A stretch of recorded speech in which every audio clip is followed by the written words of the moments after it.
This is Gemara Yoma Daf Yomi. So learning should be a schos for a shleim of a man being geheim mesaj. I'm seeing reasons her bas knendel basim schei Yisrael mindol. Elias a person shavalei shel mas naomi bashavir shir khan shmo ben til din khan reason chai basim di brachos of Musa. Adine ida ben shein mindel svim vegen werden mechel is when the still huber of course the shaven as svim chlaster.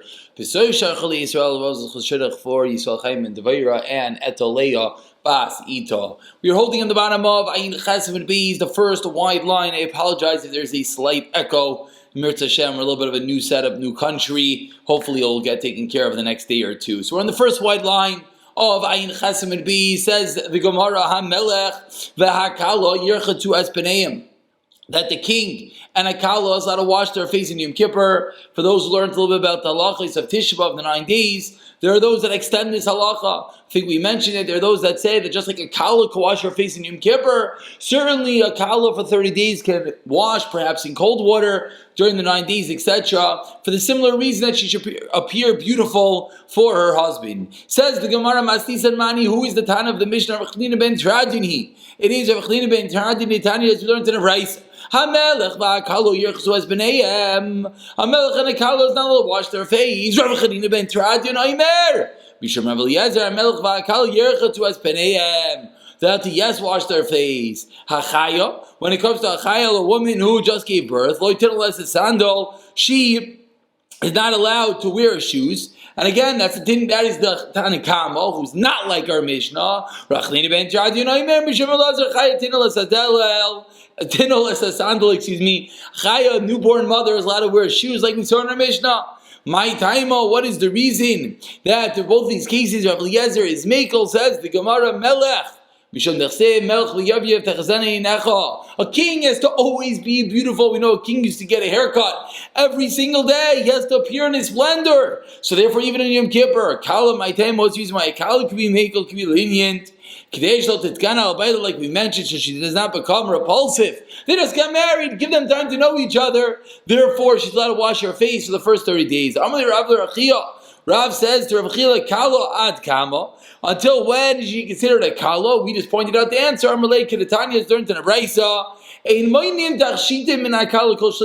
do not take away the tachshitim, any of the cosmetics and the jewelries from a kala for 30 days that did with regard to a woman who is an avila, chas v'shalom, or I should say Rahman al-Islam, right after she got married. So there's specific halachas that for 30 days we let her keep her cosmetics.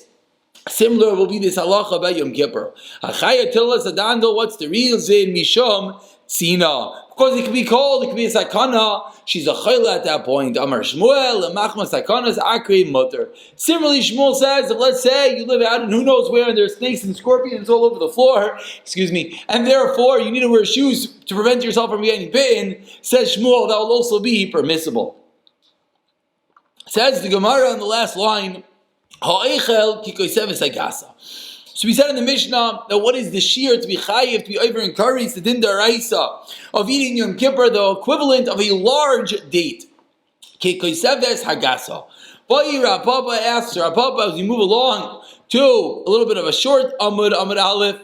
Today's daf Ayin Tes Amud Aleph Kikoisevesh Amru Bigari Nasa. A fundamental shayla. When we say a kaiseves, when we say a date, does that include the pit or not? Question number 1. A similar question. When the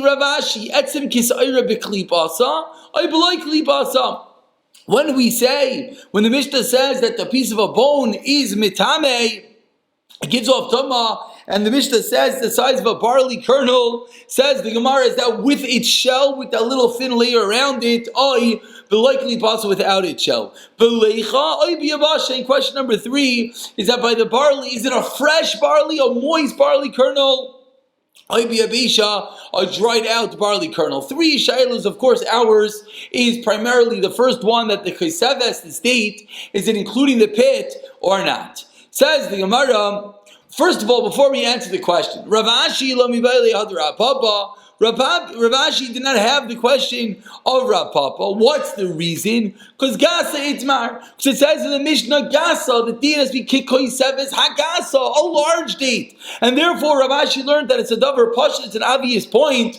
5 lines from the bottom, Kol Kama de Gasa. as large as it could be. And therefore, of course, it's going to, yes, include the pit. Because what's gasa? It's a big one. What would the big one be? The big one would be the biggest potential, which includes the pit. Rav Papa, let me buy the Hadar Ravashi. Now the Gemara comments the opposite. The Rav Papa didn't Ravashi's question of the Etzem Kisaira. What's the reason? Lecha Shibaylet's Mikri, Shaloi Biklipasa Ushla Mikri. Because they had different names. And therefore, says Rav Papa, the fact that the Mishnah Eilis doesn't say those names, therefore it's not referring to a dry one, it's about therefore it's not referring to a moist one, it's referring to a dry one, and therefore it's referring to a barley in its shell. So first of all, we just commented that Rav Papa and Rav Ashi have mutually exclusive questions.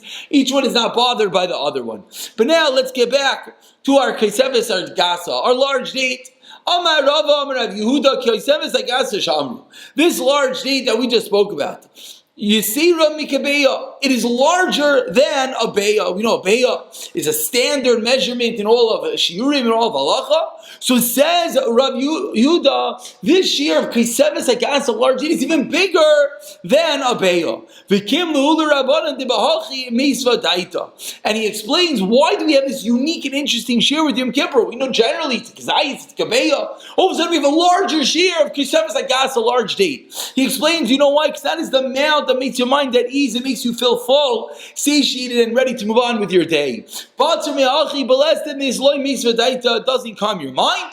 And therefore, he explains the reason that the shear, the quantity you're going to be chayiv is going to be Kaiseves Gasa, this large day, and it's bigger than a beya. Two very important details. Number one, you're obligated on Kaiseves Gasa. Number two, it's bigger than a beya. It's bigger than an egg. Says the Gemara, Meisve. Let's deal with these 2 points that we just spoke out.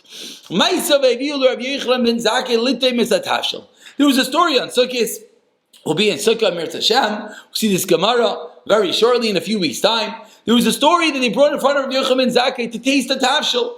Well, Rav Gamliel shtei kaiseves, and they brought in front of Rav Gamliel 2 dates, udalisha ma'ayim, and a bucket of water, and they were not inside a sukkah. Va'amru, and Rav Gamliel, and Rav Yochanan said, "Ha'elum the sukkah, bring up the food into the sukkah. Let's go eat in the sukkah." Vitani Allah, and the Brisa explained again. This was food to taste. This was 2 dates and a bucket of water, and he said, "Let's go eat in the sukkah." And we explained what is the reason that they went to eat in the sukkah. This was not the halacha. This amount you do not have to eat in the sukkah. Let's remember this when we get to Masechet Sukkah. The entire Amud Beis is going to be our introduction to Masechet Sukkah. Says the Gemara, this amount you do not have to eat in the sukkah. Ella, rather, 2 lines on the bottom. Sharatzu lahachmer latzmin. These great sages, these great tzaddikim, Rav Gamliel and Rav Yochanan, were machmer on themselves to eat in the sukkah, even though they did not have to. Ukshenas another Rav Sadik, and a third part of the story, when they gave to Rav Sadik food less than a beya, he took it in a kerchief because he didn't wash his hands, he didn't want to touch the food. But and he ate it chutz l'sukkah, and he did not bench afterwards because he didn't have a filling amount to make berachas hamazon benching. So the last part of the story is also interesting. It was less than a beya, so he didn't eat in the sukkah. So the Gemara now is going to put these 3 parts of the story, his tasting of the dish, these 2 dates, and the final detail that it was less than a beya. They did not go into the sukkah of the last one, Rav Sadak, and therefore conclude with dinim, and it will be one big question. It says the Gemara as we turn over to Ayin Testament base. From the final story of Rav Sadak, it said it was less than a beya, so he didn't go into the sukkah. What's the obvious implication? That if it was yes a beya, if it was the quantity of an egg worth, you would yes have to go into the sukkah. Says the Gemara. So now here we're going to articulate our question. If you're going to tell me, like you just suggested a few moments ago, that a large date is bigger than an egg, what was the second din? Din number 1 was tasting food. Din number 2 was 2 dates and a bucket of water. Din number 3 was less than a beya. So din number 2 was 2 dates. And those 2 dates, we said you're not obligated to go into a sukkah. If you're not obligated to go into a sukkah, what must the quantity have been less than a beya? If you're less than a beya, says the Gemara, 2 dates without a pit. Is that possible that if you have 1 date with its pit, that you bigger than a beya? Says the Gemara, the math doesn't make any sense. We just saw very clearly that when we have 2 dates without its pit, it's not a beya, and therefore you're not obligated to eat in the sukkah. And therefore it's the chumrah that these Tanaim did to eat up in the sukkah. But are you going to tell me that 1 date with its pit is bigger than a beya? How can that be? So of course everyone is wondering, it just has to do with how big the pit is. If it has a massive pit, it makes sense. If it doesn't have a massive pit, it doesn't make sense. But the Gemara's question at the moment is a question in seichel, from logic. The Gemara cannot fathom this makes sense. And now we're going to have multiple answers dealing with this. Amar Rav Yirmiyah, 5 lines from the top, incorrect. Shtei Concise b'loi garin nisah lo avi kabeya. Concise agasav garin nisah v'yisir mikabeya. Rav Yirmiyah says, yeah, go check it out. Everyone go open up some dates, go open up some pits, and you'll see that 1 date with its pit is bigger than 2 dates without its pit. Kacha, that's the math, that's the science. Don't ask any questions, says Rav Yirmiyah. It's very, very simple. Teretz number 1. Teretz number 2, Amar Rav Papa says, Rav Papa, not a second teretz. First, Rav Papa almost qualifies and quantifies that which Rav Yirmiyah taught us, that it fits with the popular adage, he explains that Trei Kabi Detamri in 2 kabs of dates is how much? Chad kav the kashyasa sricha, 1 kab of the pit and some extra. So basically the point is we see that the pit of this date is quite a large entity. And therefore the question was not a question. Rava Amar Teres number 2 also Peri. Says Rava, no, you know why 2 dates he did not have eaten the sukkah. It has nothing to do with the shear. Really, I'll tell you, those 2 dates were bigger than an egg. But if it's bigger than a bear, why did they have to eat in the sukkah? Says the Gemara, because uperi loy ba'i sukkah. You don't have to eat peiros in the sukkah. What were you bothered by? Your whole question was predicated on the fact that it's the obligation this year to go in the sukkah. Says the Gemara, peiros you don't have to eat in the sukkah. Leave me alone. So now, once we got into this din of peiros eating a sukkah, we're going to segue into Masech the Sukkah, a bit of Akdama. Says the Gemara, Meisvei asked the Gemara, Amarabi, when I was learning Torah next to Lazvan Shemua, about 13 lines down. First word on line is Shemua, Beviu Lefaneinu Te'inim Ba'navim B'achlonon, Achilas Arai Chutz L'Sukkah. He said, I remember, I was young, sitting in yeshiva, and they gave me teinim anovim, and we ate them in an arai, a temporary fashion, outside of the sukkah. So now the Gemara says, achilas arayin, achilas kavaloi. It sounds like it's only because it's arai, it's temporary. But if it would have been kava, it sounds like then you would have to, yes, eat in the sukkah. What do you mean? You just told me that the rule is that peiros do not eat a sukkah. Answers the Gemara, Eimach Linon, it was similar, meaning every time eating fruit is a quintessential example of an achilas harai. It always is, always will be, regardless of how much you eat. That's what the Brisa means. Another teretz, achilas keva. We ate a keva, we ate tons of fruit, but only ate a little bit of bread, chutz l'sukkah, and therefore did not eat a sukkah. And therefore the Gemara defends that fruit does not need a sukkah. Okay, so we couldn't have any questions. Let's bring a proof to Rava that fruit you can eat as much as you want, which of course everyone knows that is the halach l'maisa, that you're allowed to eat fruits as much as you want. You can sit down and have 25 watermelons. You might have quite a stomach ache, perhaps have to go to a doctor. But did you need a sukkah? The answer is no. Says the Gemara, I'll bring you a proof. If you concluded the quantity of mini targima, we don't know what that word means. Yatsa, you're fulfilled your obligation of eating inside a sukkah. Why does it say mini targima? You could have these targima, these dessert foods, as we're about to say. Why not just say peiros? Seemingly, it's a proof that peiros do not need a sukkah. Answers the Gemara, my mini targima peiros. No, that's what it means, and therefore we do not necessarily have a proof. It's a place that they didn't have fruit, and therefore it went to discuss mini tar gema. Says the Gemara of Zida Amar. Says the Gemara, let's go back to our dates. Our back of the size of our dates. Says Rav Zvid, we're about 8 lines from the wide lines of Zida Amar. This large day that you're speaking about, Chasra Mikabeya. Rav Zid argues on everything we said today. Says Rav Zid, this large date is Mikabeya, is less than an egg. The Tanan, we learned in the Mishnah, an interesting raya. Beishami Aimrim says Beishami are big zayis. Says Beishamai, Pesach, how much quantity are you over in the Doraisa? Says Beis Shammai Sa'ar, if it's yeast of course makes something else chametz, a kazayis. Chametz, if it's bread, because seves and a date. And we wondered on this din of Beis Shammai. My time to Beis Shammai. Nichtav rachmana chametz lo bai shir. Why does the Torah just say Nichtav rachmana chametz? If they both were the same shear, if they both were the same shear, I'm sorry, I'm not sure what's going on over here. One more time. My time to be Shammai. Nichtav rachmana chametz. The Torah just said chametz lo bai shir. Sar. It didn't have to tell me anything about sar, about the leavening agent. Now we know very simply. Chametz is not hard. Does not make something else chametz, and yet also would be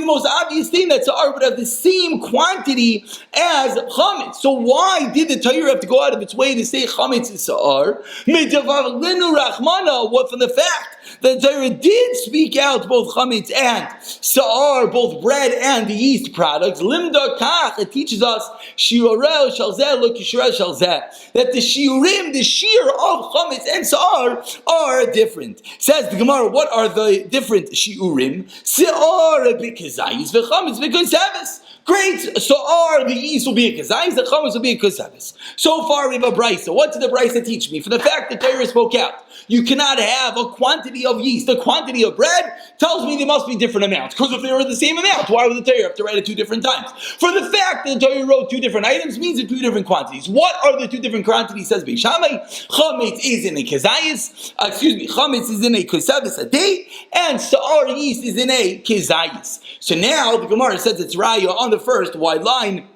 The raya of Rav Zvid that a kiseves agas, a large date, is smaller than a beya. Says the Gemara, if it's like we started off today thinking that kiseves agas, a large date, is larger than a beya, mechti Beis Shammai ashur the nafesh mikazayis kamahadri. Beis Shammai is responding back to the shear of a kazayis. When it came to sa'ar, to yeast, what was the shear of kazayis and olive worth? And now Beis Shammai wants to say now, when it comes to the yeast, will be a little bit. When it comes to, chametz will be a bigger shear. So, what should I have said? What's bigger than a kazayis and olive? List the kebeya. Go up to the next quantity of a beya. Vinami kadadininu nisni kebeya. And if they're the same amount, let them both be a beya. Elalah, for the fact that they're two different quantities, and one is a kazayis and one is a what? Kigoiseves. Shema mina kigoiseves bechuza mikazayis. Says the Gemara, Geshma karaya must be that an olive is smaller than a kibbutz. I think I read that wrong. Again, let's explain this. It's a very simple raya. If I'm telling you shiurim, and shiur number one is a kazayis, we'll call that one. And I want to say it's not a kazayis, it's something bigger than that. So what am I going to go to the next denomination? 2. I want to go to 3. So if my number 2 is a kaiseves, is a date, obviously it is smaller than a beya. Or else it would have said a beya. Says the Gemara, no raya mimai, what's your proof? Make a beya. Really, I'll tell you, it is larger than a beya. Hastama kebeya. But you know what I'll answer you? I'll explain that a regular beya, a regular date, stama, is kebeya, is the size of an egg. And that is what Beis Shammai is talking about. Vinami keadadininu, or perhaps the same amount. Chada minayu nakat, and Beis Shammai just gave both of them, and really do the same amount, because the stam koisabes is going to be the size of a beya. Says the Gemara, let's try one more, and we'll call it a day. Ad kama mizanin, until how much you have to eat to be part of a zimun for benching. Ad kizayis div Rameir. Rameir says the kizayis have you done kebeya. But my kamifgi, what is the machlekes Rameir savar b'chalta zu achila b'savata zu shtia b'achila ve'achila b'kizayis. And what is an achila in the Torah? Something we had a few days ago is the share of a kizayis. Rav Yehuda savar no. V'chalta v'savata achila sheish b'svias. An eating that has a svias satiation. Ve'ezes that what type of eating satiates you? Kebeya. V'yisal get the kizayis agasa shamri yisayim kebeya. And if you're going to tell me that the kizayis agasa is bigger than a beya, hashta kebeya savui masbiya daita loy misavya. Says the Gemara, I don't understand. But if a beya is going to fill you up, it's not going to calm your brain. We started off today that the reason why in Yom Kippur the shir goes by the kisevs agasa, because that puts your mind at ease. I don't understand that the egg fills you up, it doesn't put your mind at ease. Doesn't make any sense. I love Shema Mina kisevs agasa shamru. Hachais mekebeya. Says the Gemara, must be that what's going on over here, that the Kisevis Agasa is smaller than the Beya or Gishmak or Rayo. Says the Gemara one more time, Kebeya mesbiya. When it's the size of an egg, that satiates you. So the larger shear of the Koiseves, then it's going to calm your mind. And that is the reason why, that's why it goes by the din of Yom Kippur, and therefore we're concluding that according to this Shita, according to Rav Dimi, the Koiseves is smaller than the Beya. And it comes out that the Beya is going to be what? It's going to be something that fully satiates. Koiseves is a stage lower. It's just going to settle your mind, but it's not going to fully satiate.